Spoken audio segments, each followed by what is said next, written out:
What's going on, guys? Juan Power here. We have Vinny Chopra and we have Kenny Conwell as well. All right, just having talking business over some lunch right now. So we were talking with Vinny. So Vinny, he's a multifamily real estate investor, but he didn't always start that way, right? Many people think, oh, if he made it, he must have came from wealth. Oh, if he made it, he must be a Harvard graduate or Ivy League education, right? They have all these misconceptions, right? Right. But without further ado, Vinny, do you mind sharing your story? How you got started to where you are now? I would love to, Juan. Thank you, Kenny, for joining today here for lunch and at one of our properties. You know, it's exciting. One of your properties. How many units? This is 267 units. 267 units, and we're going to do another video when we walk out. Okay. You'll see all the renovations that are happening. So it's amazing to be a part of this. But go ahead, Vinny. Sure. You know, actually, I came from India. I'm a mechanical engineer. Came to USA, land of opportunity, with $7 in my pocket. And I was at George Washington. I asked my friend, he says, hey, what you doing for summer? I said, I don't know. I just came from India. I couldn't really speak that well, you know, the thick accent, it still is. A lot of people can't understand me still, you know, but they said, you know, hey, we're going to sell books, encyclopedias and Bible books. You want to come? I said, okay, I'll go. So we went to Nashville, Tennessee, and then they sent us to Austell, Georgia. We are sitting right now, right? Right here. How many years ago was that? This is 40 years back. Jeez. Wow. 40 years back. 40 years back. So from $7 to 200, how many units? This is 267 units. From $7 to 267 units later. Plus we have 1,000. Plus we have 3,100 total units. 3,100. Yeah, 3,100. 26 syndications we have done, and then we bought 191 units close by here also. So we bought 458 units total, this and that one. But essentially, I got dropped in the morning in the neighborhood here in Austell because I didn't have a car, I didn't have a bicycle, I didn't have nothing. So my tour leader will drop me and pick me up. Like 8 o'clock, he'll drop me with my sales case, and I'll go door to door knocking, door to door knocking, literally in shorts. You know, because summer months, right? And then they'll pick me up at 9:30 at night. So we had to work 80 hours a week. I still remember that. Wow. And you know, I mean, that was hard work, but it taught me a lot of lessons, rejection and everything, slamming of doors, and you know, all that stuff. And I think that's powerful too, is overcoming that fear of rejection. Yeah. 'Cause I have a lot of real estate investing students who want to get started, but they just fear, what if they say no to seller financing? Oh my gosh, it's just amazing. Or what if my partner that I'm trying to pitch on invest with me says no as well? You know, it's amazing. The fears are really, they cripple us. They cripple us, you know. You got to break through the fear. And that's the name of the game, you know. And then I think one of the nice lady in Mableton gave me a bicycle. She says, you mean you were walking all day long? So she gave me the bicycle without any pay and fee. But then I got hit by a car too, I remember. And that didn't stop me. You know, I got it a little bit scratched or whatever. And then, guess what? The best thing was Monty Kilpatrick, maybe somebody might know. And she had a preschools over here in Austell, Georgia. And she bought 7 sets of children books. Because we sold Nave's Topical Bible, cookbook, and children book, and home religious library Bible book, all that. So she bought 7. So this is now towards the end of the summer. And she says, Vinny, oh my gosh, how are you going to deliver all these books? You're going to carry on your back? She said, you see this van over here? I'm going to give you this van for 2 weeks. What? This really literally happened. And she celebrated my birthday. I still have the cufflinks after 42 years. I still wear her cufflinks. That was the gift from her. You know, I think she passed away because I saw her about 15 years back. So this is 40 years back, but I saw her 15 or 20 years back because I have family who lives here, you know, in Alpharetta. So I came, you know, and all that. But anyway, but she gave me the van without knowing anything, or no license or anything, no money. She said, I'm not going to charge you nothing. You know, so that they're great people out here, you know. And then I went to Douglasville and sold books over there also. But that was first summer. I think I saved $1,700 in 3 months, you know, which you pay for your own expenses and everything, 80 hours a week. second summer, I go back again at it. I liked it. I said, okay, that was kind of not bad. So then I went to Pulaski, Virginia, near Blacksburg University, and I sold second summer there. Third summer, my last summer at George Washington University, I sold in Aiken, South Carolina. That's when I made the most money. I made $17,000. $17,000. I still remember in 3 months. Bible Belt. Yeah, Bible Belt, Augusta, Georgia. I sold books like crazy. James Brown. My family. James Brown right there. Went to his house too in Augusta, Georgia. So how'd you get into real estate, Vinny? Okay, real estate actually, we've been buying single family homes all our life. I mean, when we moved to California 38 years back, my wife and I, we have been married 38 years. And then we have 2 children now, Neil and Monica. But when we moved to California, a lot of people were talking about real estate. We said, real estate, okay, all right. So then we started buying single family homes. Every time we could save money, we'll buy another one, like that. But then in 2004, I became a broker, California broker. Then we were going to open up a shop and we put $5,000-10,000 into it. Then we pulled the plug. We were not going to sign the lease. That's how it was. And I said, okay, I'm going to look for something better than, selling homes. And that's when I came across multifamily 14 years back. 14 years back. And it just caught my attention. My being engineer, I just always think things through very quickly. I make decisions quickly. I act on it. I even remember spending $10,000 going to Vancouver for a luxury home seminar. I came back to my wife. I said, you know what? I lost $10,000. Let's just throw it away because we're not going to do it. It's not going to work, So I always have kept with things that will progress me further, even if I lose money, So I left that out. Then I found out a mentor who was #1 in 2004, David Lindahl. David Lindahl is the guy. $21 Millions. I bought his 2 books. Bill Hammond is a student of his as You well. got it. That's right. I'm on his wall of fame. If you go to Boston, I'm one of his best students. Actually, very, very creative students, and who has done Excel very well. But then that's when I bought his course for $300. I didn't have money. So $300 on eBay, I bought the course. Then I learned it for 2 years. And I started underwriting and everything. Then I saw David Lindahl in 2004, 4 years later. But by that time, I knew everything about multifamily. And rest is history. Then we just started buying 14 units, 109 units, 76, 132, 126. And now we bought almost 2,400 in just 2 years. Wow. Just 2 years. What was that mind shift from single family to multifamily? What sparked that?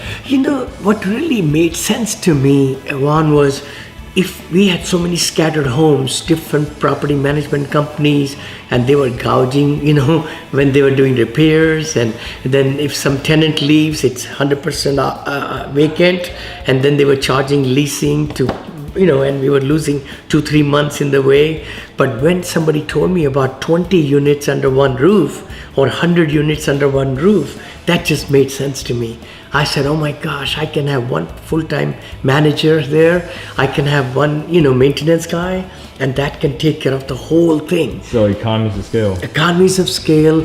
Instead of writing 20 different contracts for transactions, getting 20 different loans, I can get one loan and take care of it, economies and convenience and everything. That got me started. And also partnerships too, right? Partnerships. It's sexier. It's much sexier, for sure. Because you got so many, the revenues are increasing, see? Because 20 or 100 units, you are multiplying the revenues. That's when I started having my own accounting department and everything, full-time people, accounts payable, all that, investor relations, vice presidents, all that in the company. So Vinny, you're pretty much big time where you're at now in your life. What would you say to that small time person just getting started, may have a few rentals under their belt, that's just needs that one piece of advice to go to the next level like you did? I would say the sooner you can get into multifamily I mean, that should have happened yesterday, to be truthful, I'm telling you. Because when I say multifamily, like 4-plex, 6-plex, 8-plex, 12-plex, 20-plex, 20 units, and then 50 and 100. Now I'm looking for 400 units, see? Somebody who started with only just duplexes, now buying 400 units. So it's possible. You can scale it up. The best thing I'd tell anybody who's listening to me or watching me is to do syndication. Syndication is the word, and you could just say syndication word to 474747, and you'll come into my team, and then we'll be able to give you. Look at that call. Look at him. Put it right there, little plug, Just text the word syndication to 474747. You'll be in the door. No, but the thing is, you got to look for OPM, other people's money. See, I'm rich, but I'm not that rich. But my friends they have their own companies. They are doctors, attorneys, they are entrepreneurs, they are physicists, they are pharmacists, they are like surgeons. Huh? I mean, they have so much money in their retirement funds. So self-directed IRA, 401ks, all of them. So to pull the money together is so important. Because if you can pull the money together, and I can teach you how, right away, because the elevator pitches and all the presentations, because that's where the key happens. Once you start giving those investors the returns, it's going to mushroom, which I have done from 0 investor to 130 investors now. I have 130, and I can raise about 8 to 10 million in about a week or 2 weeks. Because I give it out and just give it to them, and they're coming in with 100, 200, 400. I've got in the fund 700. One family is coming with 7, few are coming with 5, and all that stuff. But the biggest thing I'd like to tell anybody listening to me, if you believe me, what I've done in the last 3 years, this company, Monil, is only 3 years old. So we have 67 employees in Monil in 3 years. In my other company, we had 52 employees, with the Ideal Investment. That's my other company, which we are kind of trimming it down now, because we sold 10 assets already. Out of the 14, 4 more are on sale also, Kenny, So that's what, The key thing is you got to keep focus. Don't get into, I want to do this or that. Just keep your one focus, multifamily.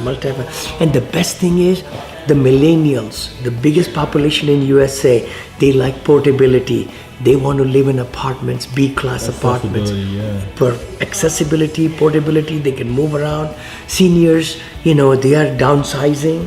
And then the immigrants who are also going into apartments. So there is a pent up demand for next 35 years. Every statistic says that. Pent up demand for apartments in the next 35 to 50 years. And with all the robots coming and the wireless and driverless Ubers coming, all that, it's going to become so important that we are into smaller dwellings. And there'll be so much changes. They're doing that driverless Uber in the market I invest in, Pittsburgh. Look at that. Wow, really? Yeah, if you go to Pittsburgh, East Liberty, you'll see the cars that just have an antenna. Oh, yeah. They're experimenting in that market. Oh, my gosh, look at that. Yeah, so emerging market. Things are going to change. A lot of people are not going to buy, cars anymore. These parking lots, which we got the spiral parking lots. Storage. Yeah, they're going to be becoming condominiums. They're going to become apartments. They're going to be a new wave of apartments where these spiral parking lots will be converted into apartments. Because otherwise, how are they going to demolish? And then what, it's going to become very, very different. This world is going to change in 15 years. 15 years. So I have one last question for you, Vinny. So you said, hey, yesterday you should have made that move from single family to multifamily. Yeah. But what about that person who's a bit more pessimistic or realist that says, well, I don't see it, because how can I get access to capital to invest in a 14 unit, 109 unit, 1,000 unit apartment building? Well, where do I come across these private money lenders? What would be your answer to that individual? I would say, first of all, educate yourself. I mean, the thing is, you could find all the reasons why something will not work, right? Always, our mentality is like that. We look for the negatives, we look for rejections. All the news is all negative out there. You got to look for positive. You got to look for research and find a coach or mentor like me or somebody who can teach you very quickly why and how to present it to your investors. The other thing is you got to start with your circle of influence, your family, your parents, your relatives, your friends. They believe in you. But more you know about the knowledge and show them this is where other people are doing in multifamily. That's the reason why there is less risk and there is more demand, and how we could add value to it. So if you can get a 4-plex or 8-plex and 10-plex, maybe get a mentor, get a partner who has a little high net worth, because you can get a loan on their behalf, co-sign, and you could give them part of the equity. You can get started. First deal is the hardest deal. Yeah. Second, third, fourth, fifth. Like I started doing 26 syndications later. It just went easier. And that's what will happen for everybody that's looking at me. Because the thing is, you gotta just decide, hey, I'm gonna take action. I'm going to find money around me. I'm going to find the broker. I'm going to find the property. I'm going to go around the neighborhood, look the ugliest, multifamily, 4-plex, 8-plex, ugliest, which has got grown grass and everything. Find the place, and you call the seller and give them a very off-market bid, very down deep, and then negotiate. So the key thing is negotiation. But the big thing is you got to get the people to say, hey, I believe in you. You show me all these things here I didn't know. So you got to educate your investors and let the brokers believe in you also. That's the big part. How do you find it? Go on LoopNet. Find out the brokers who are selling 4-plex, 6-plex, 8-plex, 12-plex. Just write a small pitch, copy and paste. I've done it. I just go to any area and I just copy and paste to 20 brokers, and let's see who replies back. And then I just follow up with them. So I've got great techniques in my courses if you like to know about it at a very minimum cost. Syndication 101. Money's out there, how to get it. And once you start giving investors their returns, they will flock around you. They'll tell everybody. Like I didn't have a website for 10 years, almost 8 years, and all my investors, 130 came from people telling other people, and I only have met them, 28 of them out of 130. I've only talked to them on the phone or FaceTime them or like that, but belly to belly, I've seen only 28. So there you have it, ladies and gentlemen, Smiles Chopra. Thank you. Thank you for your time, Vinny. Thank you, Vinny and Kenny and I have been working with him extensively in regard to helping him get to that next level, which is bringing his message to the masses. Thank you. So stay tuned. Thank you so much.